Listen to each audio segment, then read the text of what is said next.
इस घर में जो कुछ भी है वो मेरा, समझे?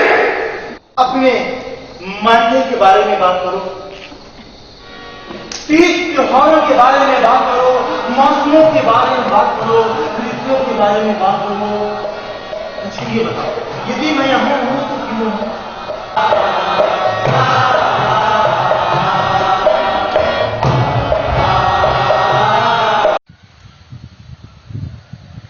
दर्शकों नमस्कार। पंचायत के आज के अंक में आज हम हैं सतना जिले में और यहाँ की मशहूर रंगकर्मी सविता दाहिया हमारे साथ इस कार्यक्रम में मौजूद हैं। सविता, स्वागत है आपका हमारे कार्यक्रम में। और हमारे दर्शकों को हम बता दें कि सविता बचपन से ही रंगकर्म से जुड़ी हुई हैं। सविता, सबसे पहले बताइए शुरुआत आपने कैसे की अपने रंगकर्म के जीवन की? जी बहुत बहुत धन्यवाद मेरा इंट्रोडक्शन देने के लिए। मैंने स्कूल लाइफ से शुरू किया।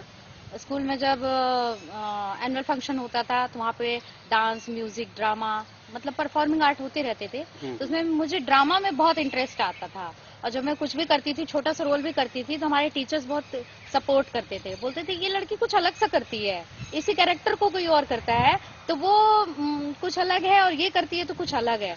और तो मुझे बहुत अच्छा लगता था। फिर उसके बाद जब स्टेज में परफॉर्मेंस होती थी और ऑडियंस का व्यू आता था, तालियां मिलती थी, तारीफ मिलती थी तो और अच्छा लगता था। फिर धीरे धीरे धीरे इंटरेस्ट और बढ़ता गया। फिर कॉलेज में यूथ फेस्टिवल हुए, उसमें पार्टिसिपेट किया, ओपन यूथ फेस्टिवल्स में पार्टिसिपेट किया। उसके बाद नेशनल स्कूल ऑफ ड्रामा में ट्राई किया। फिर अपने खुद की एक संस्था बनाई, वहाँ पे बच्चों के साथ काम किया। तो लगभग कितने साल हो गए आपको थिएटर करते? मुझे मतलब सीरियसली थिएटर करते हुए तो लगभग 10 साल हो गए। 10 साल से लगातार? हाँ, लगातार, मतलब वो फिर ब्रेक नहीं हुआ। 10 साल से। उसके पहले से मेरा लगाव रहा है तो कुछ ना कुछ करते रहे। बेसिकली तब एक्टिंग करते थे। और सतना चूंकि एक छोटा शहर है और यहाँ पे रंगमंच को उतना विस्तार नहीं हुआ था, इसकी अपेक्षाकृत रीवा में बहुत अच्छा था। रीवा मतलब संभाग को, रीवा जिले को पर्टिकुलर जाना जाता था कि वहाँ रंगमंच बहुत अच्छा होता है और बहुत सलीके से होता है। तो यहाँ से चूंकि डिस्टेंस ज्यादा थी नहीं, 50 किलोमीटर्स था, तो मैंने अपने पेरेंट्स से परमिशन लिया कि अब सतना में तो पॉसिबल नहीं है, मैं रंगमंच करना चाहती हूँ, तो क्या मैं वहाँ जाके करूँ? अरे वाह। तो आप यानी घर से पूरा सपोर्ट शुरू से रहा? था। पिताजी हमारे एजुकेशन डिपार्टमेंट में थे, लेकिन वो चाहते थे कि मैं कुछ अच्छा बनूं, पढ़ने में अच्छी हूँ, डॉक्टर बनूं। डॉक्टर बेसिकली वो चाहते थे कि मैं डॉक्टर बनूं, लेकिन उनको लगा कि नहीं, इसका इंटरेस्ट बहुत ज्यादा है थिएटर में। जब देखो तो किताबें पढ़ती रहती है, डायलॉग्स याद करती रहती है और क्रिएटिविटी भी थी, कुछ कुछ नाटक लिखना, छोटे छोटे ये सब करती रहती थी। मुझे परमिशन मिली, मैं रीवा गई। पहला नाटक आपका कौन सा था? पहला नाटक स्कूल लाइफ में तो मेरा पहला नाटक गांधी जी के ऊपर था एक, तो उसमें मुझे मीरा बहन का रोल मिला था। लेकिन जो मैं जिसको थिएटर का कहूंगी वो मेरा था औरत, और वो इत्तेफाक से रीवा में ही हुआ। अरे वाह। रीवा में ही किया मैंने और उसको हम नेशनल लेवल तक लेके गए और बहुत अच्छा हुआ। उसका डायलॉग मुझे आज भी याद है। उस नाटक को 22 साल हो गए मुझे किए हुए। हाँ, लेकिन आज भी मुझे वो डायलॉग याद है। मैं एक माँ, बहन, बेटी, एक अच्छी पत्नी, एक औरत हूँ। और एक औरत होने के नाते आप जब थिएटर करती हैं, अब तो औरत हैं, पहले तो बच्ची थी। हाँ बिल्कुल बिल्कुल। तो बिल्कुल। वो सफर तब से अब तक का कितनी कठिनाइयाँ, क्योंकि सतना जैसे शहर में अगर मेरा कार्यक्रम ये देख रहे हैं संबंधित लोग, तो सतना जैसे शहर में या अब तो हर जगह थिएटर के लिए हमेशा मुश्किलें रही। बहुत बहुत।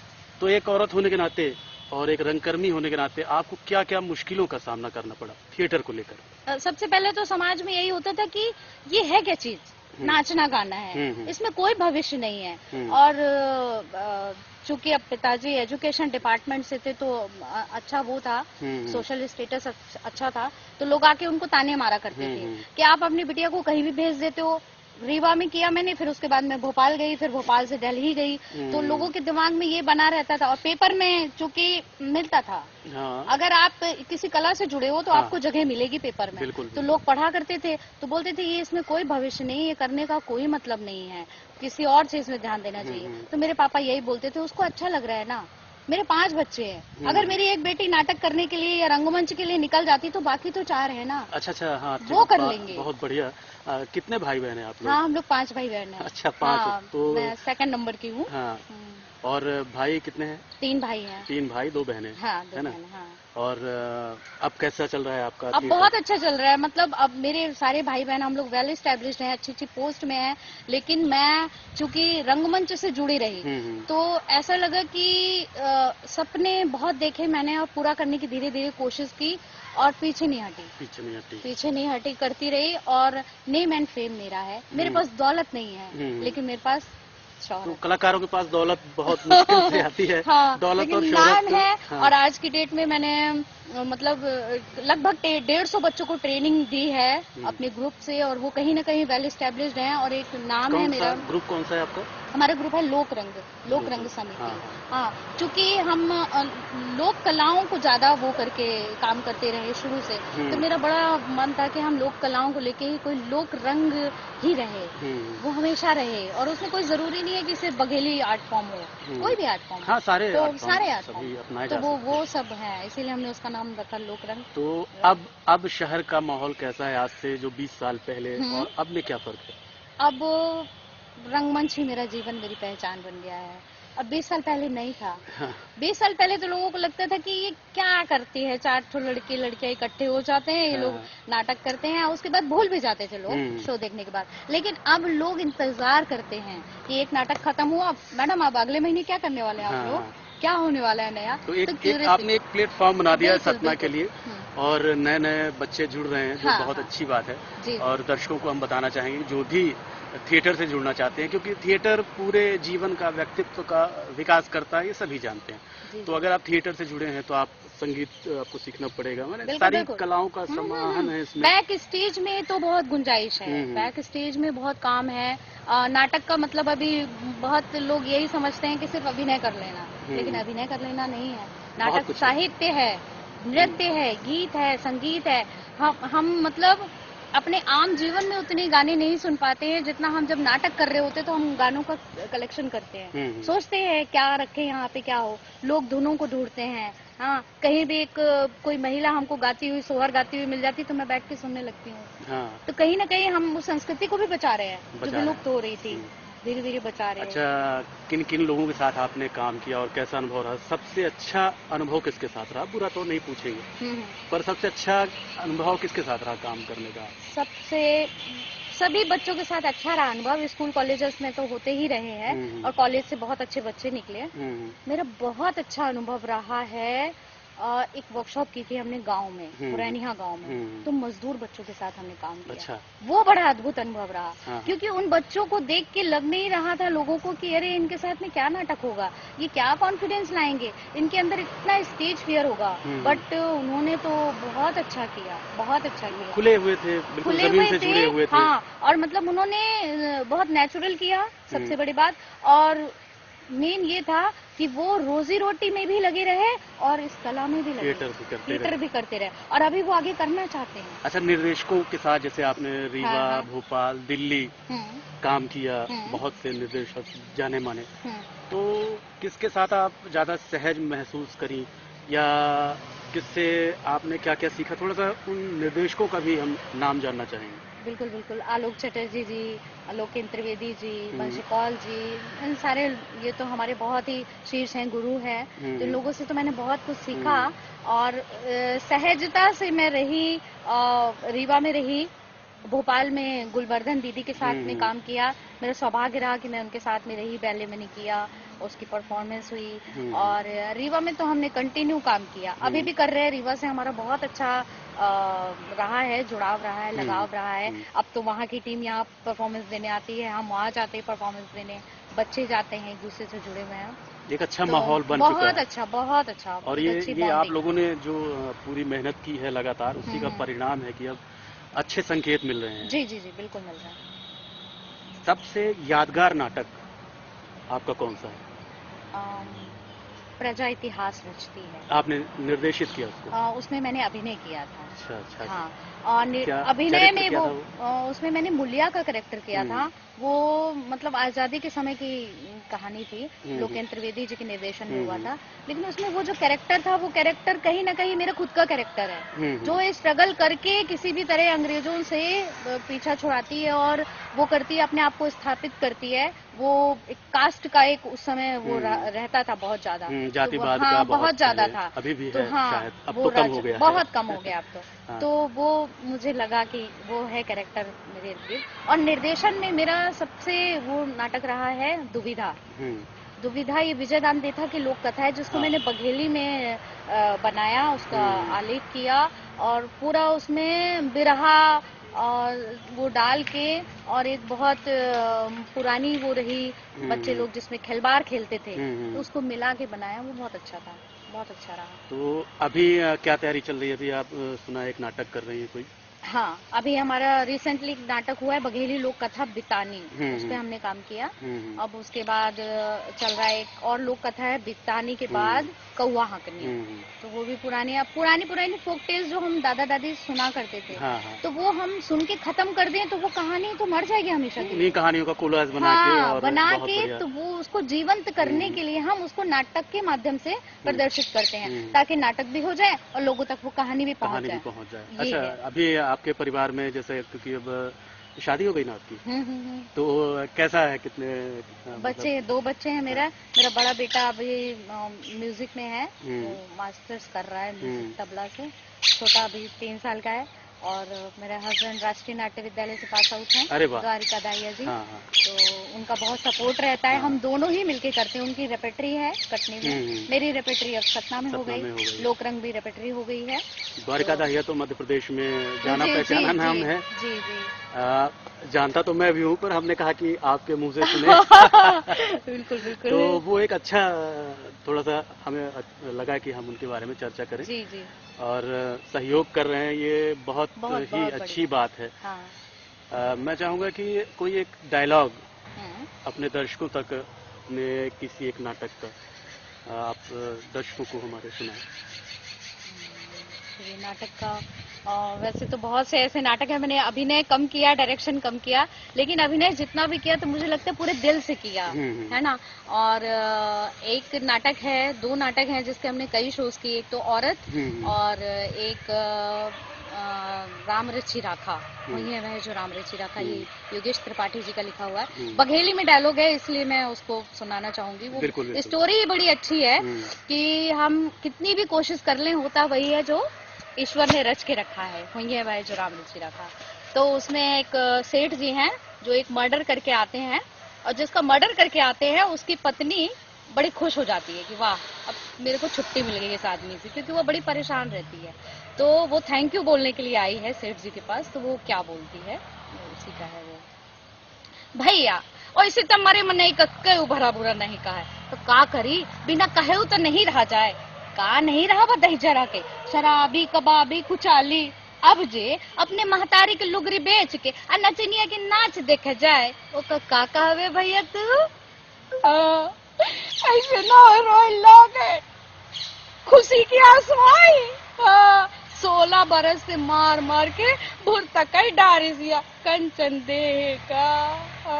अब बिटीबा बहुत डरात रही, का बताए भाई। अरे अच्छा मैं मर गा निपट गा। बहुत बढ़िया। आप सोचो कि अगर हम बात करें कि हम अभी सामने अगर सोलो परफॉर्मेंस देख रहे हैं तो ये जब मंच पे हुआ होगा तो कितना बढ़िया नाटक रहा होगा। हाँ, उसपे तो और भी किरदार थे, हमारे को एक्टर्स थे, है ना। गिव एंड टेक का मामला था, वो रिएक्ट करते थे, फिर हम उसका जवाब देते थे। तो लेकिन बड़ा मजेदार था कि मतलब एक आदमी जिसकी डेथ हो गई है उसकी खुशी मना रही है, वो थैंक यू बोलने आ गई। क्यों? बिकॉज समाज में इतनी बुराई है कि वो उससे भी त्रस्त हो गई है कि भैया बहुत अच्छा हुआ। अब तेरे ही में लड्डू उड्डू जो बने थे वो भी खिलाने आई थी सेठ जी को कि बहुत बच गए रहे तो ले अपना खा ले, मुंह मीठ करी। ये अच्छा, एक अभी जैसे अब जो नए बच्चे आ रहे हैं, खासकर जो महिलाएं आ रही हैं, तो एक महिला होने के नाते आप उनसे क्या अपेक्षा रखती हैं कि वो कैसे आएं, और उनके दिमाग में असल में क्या है कि जो मुझे लगता है कि टीवी सीरियल्स और फिल्मों का शौक बच्चियों को बहुत है, उनको जी, लगता है कि हम एक नाटक करेंगे और सीधे फिल्म की ओर चले जाएंगे और रातों रात स्टार बन जाएंगे। आप क्या कहना चाहेंगे ऐसे लोगों के लिए? देखिए, जो सीरियस थिएटर करना चाहते हैं वो तो हमारे पास रह रहे हैं, वो हम्म। मतलब 5 साल 6 साल से है वो, और फिर यहाँ से सीखने के बाद हम उनको बाहर भी देते हैं, वो भेजते हैं ट्रेनिंग के लिए। वहाँ से ट्रेनिंग लेने के बाद उनके अंदर एक जुनून है, वो करना चाहते हैं। लेकिन जिनको सीरियस थिएटर नहीं करना, शौकिया है, वो भी साल 2 साल तक तो रह के करते हैं और इतना सीख लेते हैं कि जीवन में कभी भी कुछ पड़ा उनके सामने तो वो उसको फेस कर लेंगे, कॉन्फिडेंस आ जाता है। थिएटर से ये हाँ, होता थिएटर है, से ये कॉन्फिडेंस आता है आदमी कहीं भी। लेकिन पहले की अपेक्षा अभी लड़कियां बहुत जुड़ रही हैं और बहुत समझ रही हैं। रंगमंच की अपनी एक गरिमा बन गई है ना, अपना एक स्थान बन गया है, तो अब लोग वो भावना तो नहीं रखते। हाँ, जो तंज मैंने झेला है, जो मुझे एक कड़वाहट मिली, हमारे ही समाज से मिली, हमारे ही लोगों से मिली, तो वो अब कहीं ना कहीं खत्म हो गई है। अब लोग मुझे बोलते हैं, अच्छा ये वही लड़की, हाँ मैंने कल पेपर में पढ़ा था आपका तो नाटक होने वाला है। तो पीछे वो बोलते हैं क्या मुझे नहीं पता, लेकिन वो सामने तो तारीफ ही करते हैं, अच्छा ही बोलते हैं, बिकॉज ऑफ रंगमंच। नहीं, अच्छा बोलते हैं क्योंकि अच्छा है, अगर अच्छा नहीं रहेगा तो अच्छा कैसे बोलेंगे? बिल्कुल बिल्कुल, लेकिन है थोड़ा समय और लगेगा, फिर और ये वाली चीज भी खत्म हो जाएगी, लड़का लड़की वाला भेद भी खत्म हो जाएगा, लड़कियां जुड़ रहे रंगमंच से। चलिए, आपके सकारात्मक विचार हैं। तो सविता जी, आपने बताया कि आपने औरत किया, वो यादगार रहा। एक कोई और नाटक जो आपको बहुत प्यारा रहा, आपने चर्चा की कई बार, उसके बारे में थोड़ा सा बताइए। जी, ये गिरीश कर्नाड जी का लिखा हुआ नाटक है, नागमंडल। उसके हमने बहुत सारे शोज किए, बहुत सारे, और वो बड़ा अच्छा भी हुआ। उसमें मैंने डायरेक्शन भी किया, अभिनय भी किया। उसके शोज हुए उज्जैन में, सीधी में, ग्वालियर में, कई जगह उसके शोज हुए। तो वो है। क्या कैरेक्टर क्या था उसमें? उसमें रानी। अच्छा। वो एक स्त्री की पूरी दशा है उसमें, है ना, और पुरुष जो एक जानवर के रूप में है, तो वो इंसान है, और जब इंसान के रूप में है तो वो जानवर है। उसका डायलॉग भी है ना। उसमें एक्चुअली होता क्या है कि एक नाग होता है जो स्त्री रानी पे मोहित हो जाता है, उसी की कहानी है। तो ये जो आपने बताया, तो मुझे लग रहा है कि मुझे भी देखना चाहिए नाटक का ये अंश, और हमारे दर्शक भी देखें। तो आइए देखते हैं नाटक का ये छोटा सा अंश। आपको मालूम, आप इतने दिनों से आ रही हैं, ये सच है या सपना, ये सोचकर मैं कितनी परेशान रही हूँ। तो तुम्हारे सामने ये जो जीता जागता खड़ा है, क्या ये सपना है? नहीं, ये स्वप्न नहीं, कहने को पूरा प्रमाण मिल गया है। प्रमाण? नहीं समझे? नहीं। सूर्यास्त होते ही मेरी उलझनों में रंग भरने लगता है। गायों की गले की घंटियां सुनते ही संध्या का आभास होता है। पक्षी कलरव करते हैं मानो संध्या और गहरा गई हो।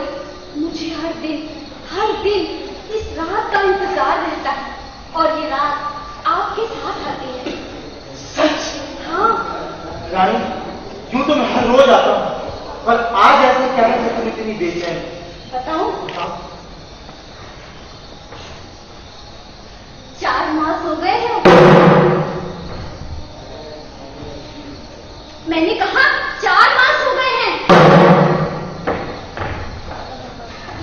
मेरी बात नहीं समझे, हमारे घर एक नया मेहमान आने वाला है।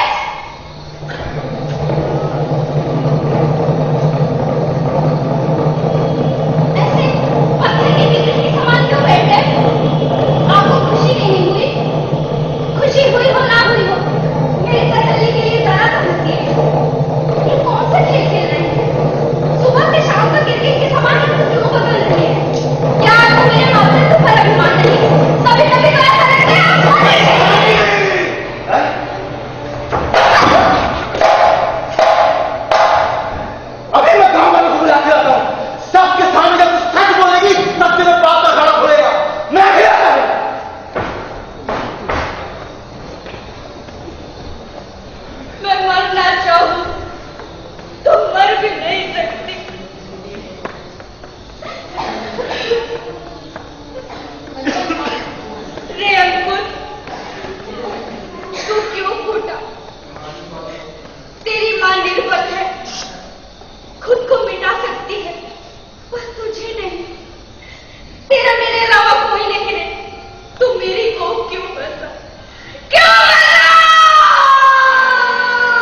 ये बात हुई आपके अभिनय की, और दर्शकों आपने देखा कि कितना बढ़िया किरदार सविता ने निभाया।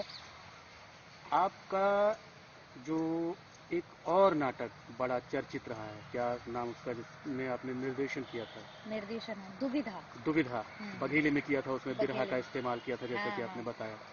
तो वो उसमें कहानी क्या है? हालांकि उसमें एक फिल्म भी बनी हाँ हुई हाँ, है। पहेली पहेली उसमें बनी फिल्म हुई बनी है, है। बहुत फेमस है ये, बहुत लोगों ने अलग अलग तरीके से दुविधा हम्म। को किया है। लेकिन मेरी दुविधा जो है वो बघेलखंड के एक छोटे से गांव की है, जिसमें एक लड़की शादी होके जा रही है दूसरे घर में, लेकिन वो उसकी वहाँ पे उस लड़की की वैल्यू नहीं है, वहाँ पे पैसे की वैल्यू है। एक्चुअली वो एक बनिया के घर में शादी होके जा रही है, तो वो बनिया बोलता है, उसमें डायलॉग भी है कि देखा बनिया के जीवन में धन दौलत के ज्यादा वैल्यू होती है, रुपया पैसा के बिना प्रेम का कौनो मोल नहीं है। और वो लड़की बोलती है कि ये तुम्हारे रुपया पैसा के आगे हमारे प्रेम के कौनो मोल नहीं है, बोलती है वो। लेकिन ठीक है, आगे चलती रहती है कहानी। फिर एक भूत उसके पति का रूप रख के आता है, उन दोनों के बीच में एक संतान भी होती है। तो यही दुविधा उस औरत के जीवन में ये लगी रहती है कि क्या है, मैं अपने माँ बाप का घर छोड़ के आई इसके लिए, ये मुझे छोड़ के व्यापार करने चला गया। फिर एक आदमी मेरे जीवन में आया जो भूत था, लेकिन मेरे पति के रूप में आया, मैंने उसको स्वीकार किया।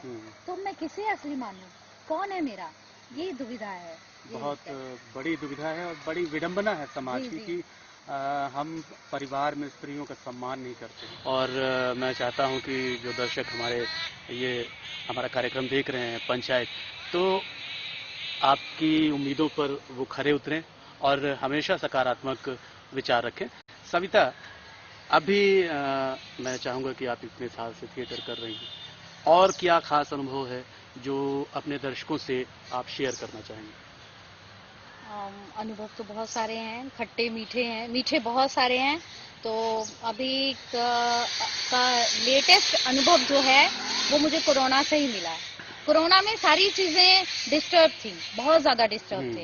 हाँ, लग रहा था कैसे सरवाइव करेंगे, क्या होगा, कुछ नहीं। लेकिन रंगमंच था जिसने हमें मजबूती से पकड़ के रखा। हमें समय मिला, हमने नाटक पढ़े, हमने क्रिएटिव काम किया, कुछ न कुछ ऐसा सोचते रहे, ऑनलाइन क्लासेस ली। तो ये रंगमंच था जिसने हमें बहुत स्ट्रांग बना के रखा, बहुत स्ट्रेंथ दी, जीवंतता प्रदान बिल्कुल करता है बिल्कुल। अगर हम इससे नहीं होते तो शायद हम भी बहुत टूटे हुए होते कि हमारी नौकरी चली गई, अब क्या करें, क्योंकि हमारी जॉब जो है वो परफॉर्मिंग आर्ट के ऊपर है। और गवर्नमेंट ने मना किया हुआ था, भीड़ इकट्ठी हम कर नहीं सकते। तो सिंस 8 मंथ्स हम बिल्कुल ब्लैंक थे। लेकिन हमें रंगमंच ने स्ट्रांग करके रखा, और अब ज्यादा स्ट्रांग हो गए हैं, ज्यादा स्ट्रेंथ के साथ आगे आ रहे हैं और अच्छा काम करना चाहेंगे। चलिए, हमारी शुभकामनाएं हैं कि आप जी, और आगे आएं। और चलते चलते, क्योंकि हमारे कार्यक्रम की एक निश्चित अवधि है, तो उसके हिसाब से बातें तो आपसे बहुत करनी है, क्योंकि हमें भी अच्छा लगा। इतने साल से आपके काम को देख रहा हूँ, और आपके साथ काम करने का सौभाग्य भी नहीं, ये हमारा सौभाग्य था, मिला है मुझे। हाँ। तो अपने दर्शकों से क्या, जो युवा हैं, उनके लिए क्या संदेश देना चाहेंगे कि कैसे वो काम करें और समाज में कैसे रहें, एक अच्छे समाज का निर्माण कैसे हो, इस पर आपकी व्यक्तिगत राय क्या है? सबसे पहले तो एक अच्छा इंसान बनना है। हम जैसे हैं वैसे ही रहें। हमें बिल्कुल संकोच छोड़ देना है कि हम कहीं गांव से हैं या कहीं छोटे शहर से हैं। हमारा काम बोलता है, हमें अपने काम पे ध्यान देना है, सच्चे और ईमानदार बन के रहना, अच्छे इंसान बनना है। एक दिन अच्छे कलाकार जरूर बनेंगे हम, अगर हमारे अंदर कला तो सबके अंदर है ना। जरूरत है उसे निकालने की, निखारने की। और ये तो practice makes a man perfect. Practice करते करते ही आदमी वो होता है। और रंगमंच तो है ही बहुत बड़ा कैनवास, सारी कलाओं को अपने में समेट लेता है। बिल्कुल, सब कुछ तो उसी के अंदर है। पंचम वेद इसीलिए कहा गया है। बिल्कुल बिल्कुल बिल्कुल।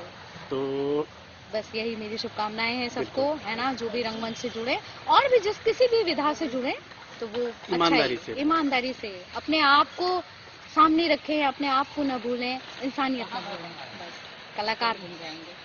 तो ये थी सविता दाहिया जी, सतना जिले से, और पंचायत कार्यक्रम में आपने अपने अनुभव साझा किए। आपका बहुत बहुत धन्यवाद, और उम्मीद है कि इसी तरह से हम आगे भी मिलते रहेंगे और आपके कलाकारों से मिलते रहेंगे। तो सभी दर्शकों को नमस्कार।